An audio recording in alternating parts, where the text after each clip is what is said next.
야곱이 약속의 땅 가나안 땅에 머물러 있어야 되느냐, 떠나야 되느냐, 이제 이런 기로에 선 상황입니다. 요셉이 아버지 야곱의 가족들을 모두 다 애굽으로 청했기 때문에 이제 요즘 말로 이야기하면 이민을 가야 되는 상황인데 약속의 땅을 떠나야 됩니다. 기근을 피해서 아들이 부르는 이집트로 가야 되느냐, 아니면 약속의 땅에 그대로 머물러 있어야 되느냐, 이 상황에서 이 야곱이 어떤 행동을 했느냐. 야곱은 약속의 땅이고 아버지의 땅인 이 가나안 땅에 계속 머물러 있기를 원했겠죠. 그리고 그것이 하나님의 뜻이라고 생각했을 겁니다. 그러나 애굽의 국무총리가 자기의 가장 사랑하는 아들 요셉이라고 하는 사실을 알고 그 곁으로 가고 싶은 마음도 더 컸을 겁니다. 이럴 때 이 야곱이 어떻게 행동을 했는지, 약속의 땅과 애굽 땅과 선택을 어떻게 했는지, 이 모습을 오늘 이 창세기 46장에서는 우리에게 그대로 보여주고 있습니다. 가족을 데리고 이집트로 출발을 하는데 그들은 지금 이 헤브론이라고 하는 남쪽 유다 광야 쪽에 머물고 있었습니다. 그래서 그 헤브론에서 떠나서 남쪽으로 더 내려가면 이스라엘의 가장 남쪽 지역인 이 브엘세바라고 하는 곳이 있는데 그곳에 이르게 됩니다. 야곱은 거기서 하나님께 제사를 드리고 하나님의 뜻을 구하게 됩니다. 즉 야곱은 요셉의 애굽으로 내려가는 것에 대해서도 하나님 앞에 가나안 땅에 있어야 하는지 아니면 내려가야 하는지에 대해서 하나님의 뜻을 구한다는 겁니다.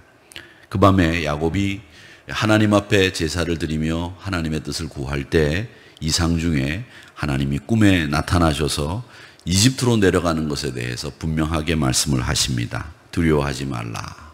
내가 너와 함께 애굽으로 내려가겠다라고 하는 하나님의 뜻을 분명하게 보여주시면서 야곱을 격려하고 있습니다.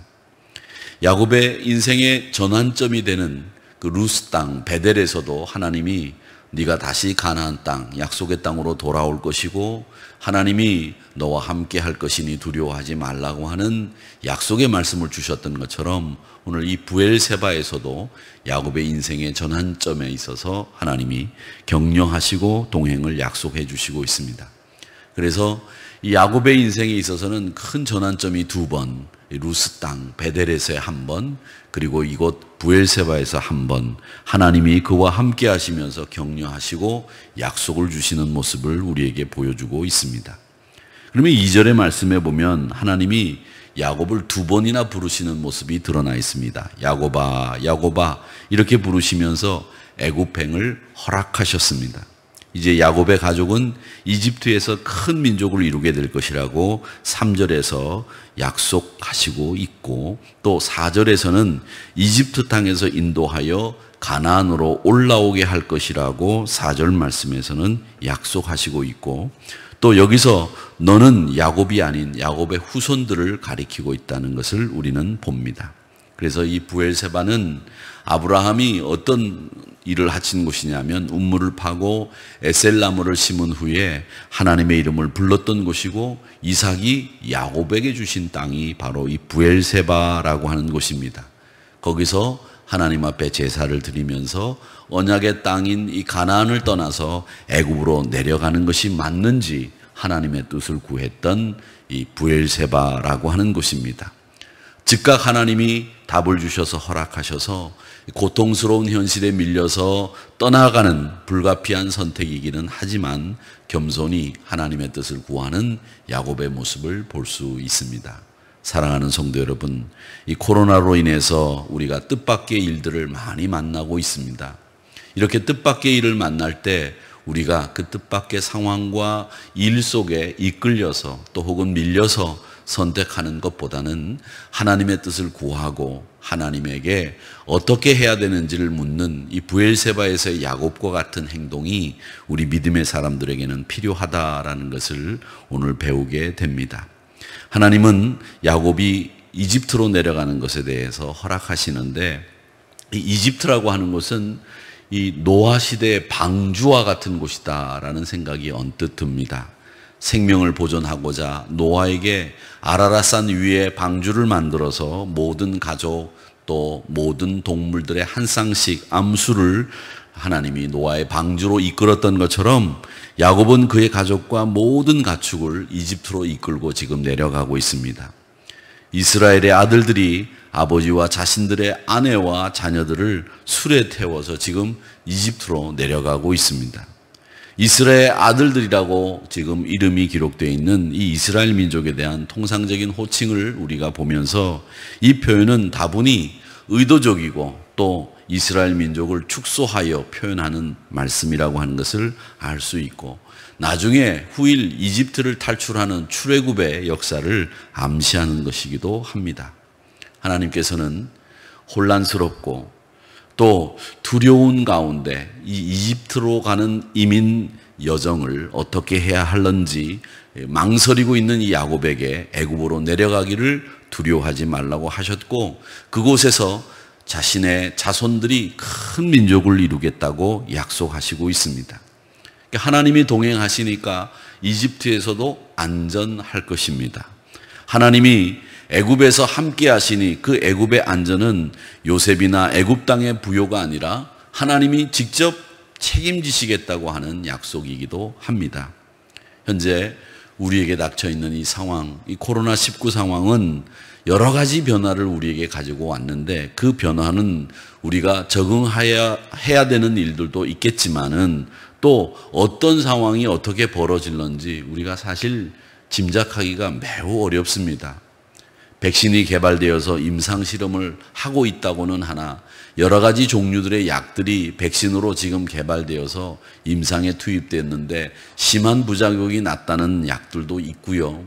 또 내년 초가 되면 백신이 개발돼서 이제 안전하게 코로나에 대응할 수 있는 방법이 생긴다, 이런 이야기들도 있지만 지금 거의 이제 2월 달부터 시작을 해서 이제 9월이 지나가고 있는데 여기까지 코로나에 대한 어떤 의학적인 진전도 없는 상황에서 우리가 어떤 상황을 어떻게 만나게 될는지 정말 앞이 캄캄하고 망설여지고 미래에 대한 두려움이 가장 많은 때가 지금이기도 합니다. 이럴 때 우리 믿음의 사람들은 야곱이 망설이고 두려워하던 애굽으로 내려가던 그때 마음과 비슷하리라고 생각하는데, 모든 상황을 책임져 주시고 두려워하지 말아라, 내가 너와 함께 하겠다라고 하는 이 동행의 약속을 주신 하나님의 그 약속을 우리가 기억하면서 하나님을 의지하면서 이 상황을 믿고 두려움 없이 견디면서 나아가시는 저와 여러분이 되시기를 주님의 이름으로 축원합니다. 또 하나님은 이 야곱에게 번영을 약속하시고 있습니다.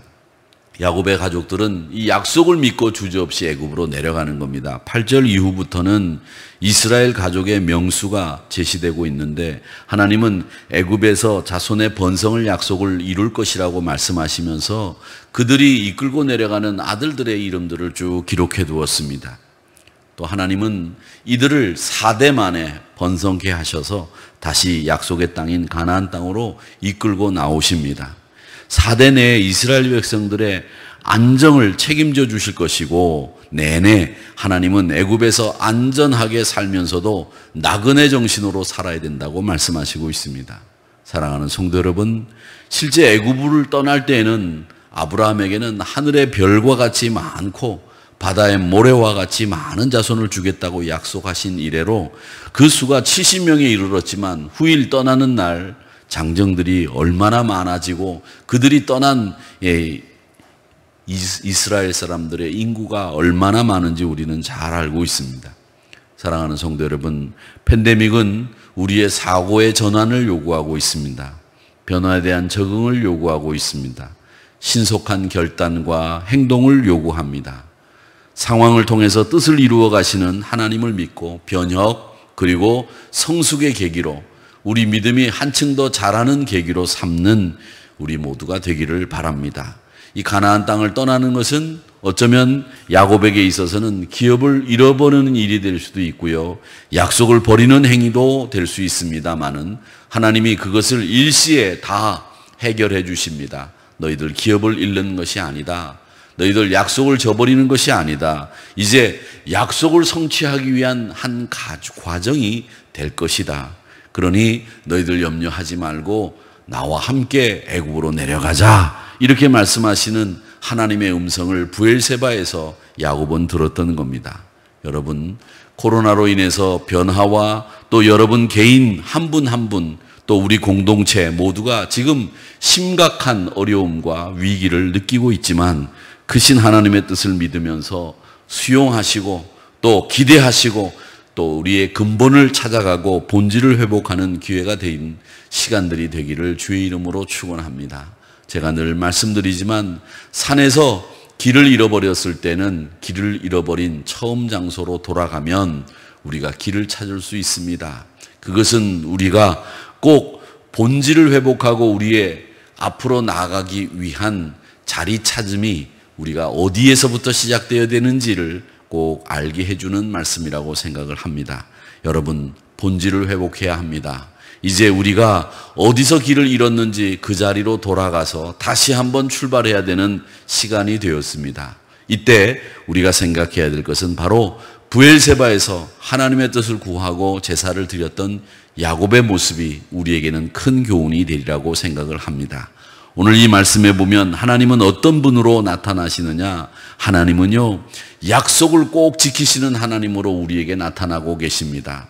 요셉의 한 사람의 성공기가 아닌 이스라엘 민족의 성공기를 약속하시고 계시는 하나님을 우리에게 분명하게 보여주고 있다는 사실입니다.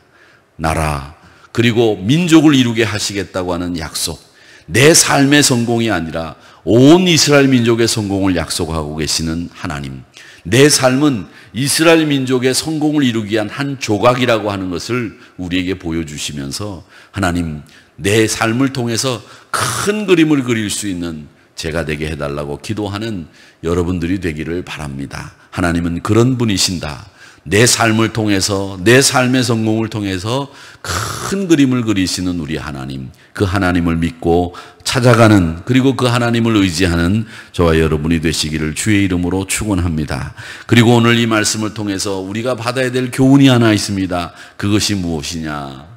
이 야곱의 모습에서 우리는 배우는 겁니다. 브엘세바에서 야곱은 어떻게 했느냐? 하나님 앞에 제사드렸습니다. 뜻을 물었습니다.